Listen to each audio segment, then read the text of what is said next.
Hi, YouTubers. Today I'm going to talk about a couple of things. One is this comic, Kazar the Savage #1. And the other thing is related to this in a way. It's Marvel versus DC. Over the years of collecting and reading comics, I've had this conversation with a lot of people about Marvel and DC Comics, and comic fans generally have a preference, one or the other. And the thing I've realized over time is their preference seems to be associated with when they started reading the comics. And I'm a DC fan more than a Marvel fan. I like some Marvel comics, but I really like DC Comics. But when I started collecting comics, it was the late 80s, early 90s, and Marvel was really losing quality, and DC had just done their Crisis on Infinite Earths and was putting out a lot of fantastic comics. And that's my first exposure to comics. Some of the first comics I bought were Superman comics from the John Byrne era. And had I started collecting comics back when John Byrne was writing Fantastic Four, or the Claremont Byrne team was doing X-Men, I probably would have come away saying, oh, Marvel Comics is way better.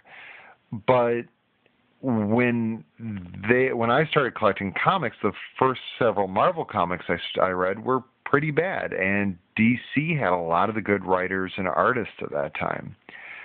So how does this relate to Kazar? Well, I just found this comic actually in the 50-cent box at my local comic shop, and I was kind of excited.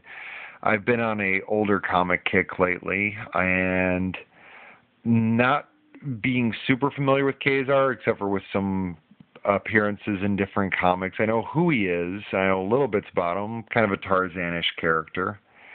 But since it was an issue 1 and it was Kazar, I thought I'd give it a try, and reading it was a fantastic read. It's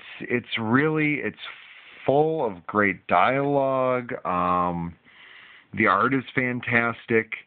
It's really a good example of what Marvel was capable of. But this comic came out in 1981, and I think Marvel was really on top of their game through most of the 70s and the early 80s. So this comic really has reinforced that idea to me that, it's it really just depends when you read the comics. And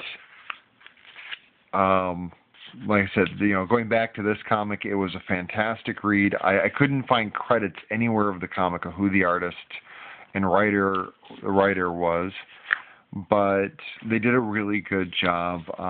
For a character that I knew very little about, I really got into the character during the story, and it just fantastic. If you ever come across this, it's well worth picking up. And that's it. Just kind of wanted to talk a little bit because, like I said, as I read this, I started thinking about this fact that these comics in the 80s, the early 80s of Marvel,